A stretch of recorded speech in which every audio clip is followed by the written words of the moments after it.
Después de un final inesperado y un tanto confuso, empezamos la segunda temporada de Evil, con una línea completamente diferente. Cada caso va por sí mismo, dejándole incógnita si lo que sucedió es real o no. ¿Qué pasará con Christian y su familia? ¿David se convertirá en sacerdote y Ben empezará a creer en lo sobrenatural? Pues averigüémoslo.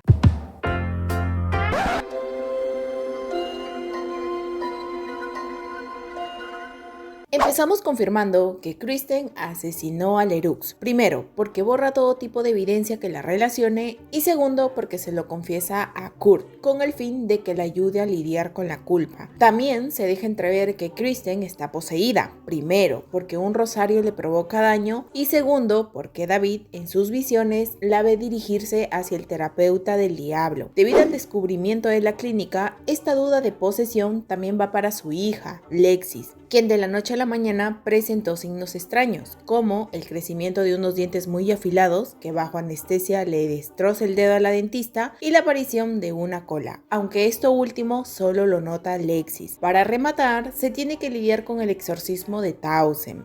¿Qué? Sí, Townsend, ya que según él se arrepiente de haber vendido su alma a Satán y como va a casarse quiere sanar. El equipo obviamente se rehúsa a esto, pero debido a la insistencia del padre acceden a verificar si lo que dice es verdad. Obviamente se llega a la conclusión que todo es mentira, pero nuevamente el padre aprueba el exorcismo. Informaré al cardenal que seguiremos adelante con el exorcismo. Entonces no importa lo que digamos.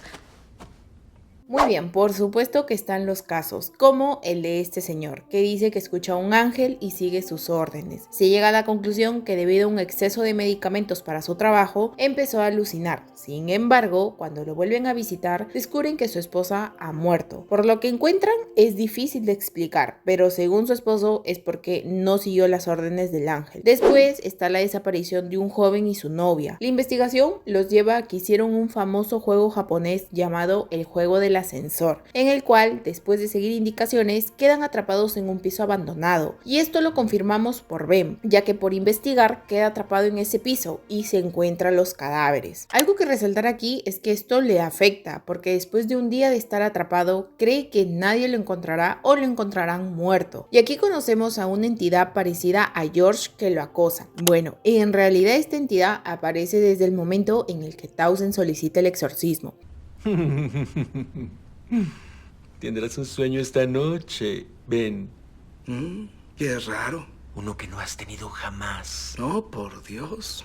Dígame más. Luego está el de Matilda, una pequeña que ocasiona incendios sin razón alguna, aunque ella dice que esto en realidad lo hacía una entidad que en el Islam los llaman genios. Se le hace un exorcismo a la pequeña con figuras de ambas religiones, pero por el final al parecer no se logró nada, y más aún porque la entidad esta empieza a acosar a Kristen, quien lo relaciona con su deseo sexual, tentada en cierto punto hasta de ser infiel. Después está el de un experimento llamado el casco de Dios, porque según sus resultados, después de utilizarlo, muchas personas se vuelven creyentes. Con el fin de comprobarlo, cada uno lo utiliza. Ben se encuentra con su madre y después tiene un encuentro con lo que sería la presentación del infierno. La siguiente es Kristen. Aquí podemos ver a detalle cómo es que asesinó a Lerux y cómo es que la descubren. Y finalmente lo prueba David, pero para sorpresa, con él no ocurre nada.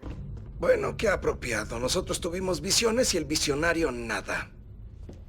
Se llega a la conclusión que el experimento estimula lo que tienes más guardado, por así decirlo. Ben por una parte se siente culpable por haber hecho a un lado lo que le enseñó su mamá, porque se nos dice que él fue inculcado a su religión, pero con el tiempo lo rechazó. Y cabe añadir también lo que dice su pesadilla, pues Ben al parecer trabajó para una empresa que hacía más mal que bien. Y por parte con Kristen es la culpa por lo ocurrido con Lerux y también miedo a que la descubran, aunque te adelanto que esto sí llega a pasar, pero como la detective es su amiga, entiende las circunstancias y solo lo deja pasar. Lo siguiente no es sobrenatural, más bien es como una crítica a grandes empresas que esclavizan a sus empleados, tanto así que adoptan comportamientos zombies. Después está uno de canibalismo, un joven vegetariano que de repente tiene un hambre por un cadáver en específico. Luego una investigación que transcurre en un monasterio debido al cadáver de un monje que no se descompuesto desde hace un año. Y luego Luego hay el caso de unos ovnis, que hace referencia a que después de mucha investigación se podría decir que es verdad, o sea, sí existen estos seres, pero a las finales el gobierno, con el apoyo de la iglesia, calla a los testigos, aunque no como piensan, sino recompensándolos con otras cosas. En este caso fue una piloto, así que la dejan volver a volar. En fin, es gracias a este caso que David se da cuenta que no están investigando lo que descubrió respecto a la clínica de fertilidad, así que decide hacerlo por sí mismo junto a Ben y Kristen. La investigación empieza con la misma Kristen y después pasa con la mamá de Matilda. Es gracias a ella que nos enteramos que los óvulos que sobran quedan almacenados, pero se tiene que seguir pagando para su cuidado. Lo extraño es que Kristen no sabía de esto, pero sus óvulos han sido pagados desde que fecundó a Alexis. Al acudir con un caso pasado, llegan a contactar con la doctora que paga por sus óvulos, pero al pedirle explicaciones se hace la loca y más bien vota a Kristen. Como era de esperarse, descubren que la doctora está en contacto con Townsend y bueno, finalmente él la secuestra. Kristen obliga a que la clínica le devuelva sus óvulos y sí, lo hacen, aunque le devuelven 11 cuando eran 12. Ni la clínica, ni ella, ni nosotros sabemos qué se hizo con el que falta. Para no extendernos, después de lograr su cometido de ingresar a la iglesia, Townsend manda volar a Cheryl y su matrimonio. Como era de esperarse, ella regresa y busca la forma de recuperar el contacto con su hija y sus nietas. Esto parece sospechoso, pero en realidad Cheryl es sincera, hasta que Townsend la vuelve a buscar. Y aunque ella obviamente no quiere verlo, en cierto punto accede a tener una cena con él. Y es aquí donde siento que Cheryl cambia, aunque no sea intencional, pues Townsend le da en la cena al terapeuta del diablo, porque en una de sus sesiones este lo decapita. Ahora, ¿cómo es esto posible si es una entidad? Bueno, no sé, porque hasta yo creí que era una entidad. El punto es que luego de esto, Townsend le presenta un hombre llamado Edward, con quien ocurre una sesión extraña donde le inyectan involuntariamente un líquido marrón a Cheryl, algo que la cambia aún más, tanto así que empieza a usar a más personas para hacer ahora el tratamiento, pero voluntariamente. No sé si no se acuerda de lo que vivió o más bien esto le dio más vitalidad. La cosa es que todo esto toma sentido cuando Townsend empieza sus sesiones de exorcismo, pues para que no funcione y su esencia malvada no desaparezca, hace que Cheryl lo bañe con la sangre de todas esas personas a las que usaron, y me imagino que también la de la doctora, porque no la volvemos a ver. Andy regresa de su chamba y se da cuenta del cambio de Kristen. Se ha vuelto más agresiva, tienen intimidad con máscaras y hasta descubre cómo se lesiona con el crucifijo del rosario. Andy dice que es producto del trabajo y que debería dejarlo, pero Kristen se niega. Van a terapia y la cosa empeora porque vuelve a aparecer la entidad del fuego y esta vez Kristen sí es infiel. Finalmente llega el momento cuando David se convierte en sacerdote, aunque cabe decir que no está muy feliz con esto, porque desde el caso en el monasterio David se había cuestionado si valía la pena culminar su sacerdocio. Pensamientos como los de vivir sin una familia o de alta temperatura se le venían a la mente. Para rematar, es durante esta ceremonia que Kristen descubre que Townsend ha estado en contacto con Lexis y llega al punto de cometer lo mismo que hizo con Lerux, pero no, tranquilos. Esta vez mejor se va con David para confesarse. Y sí, le confiesa todo a detalle. David le da penitencia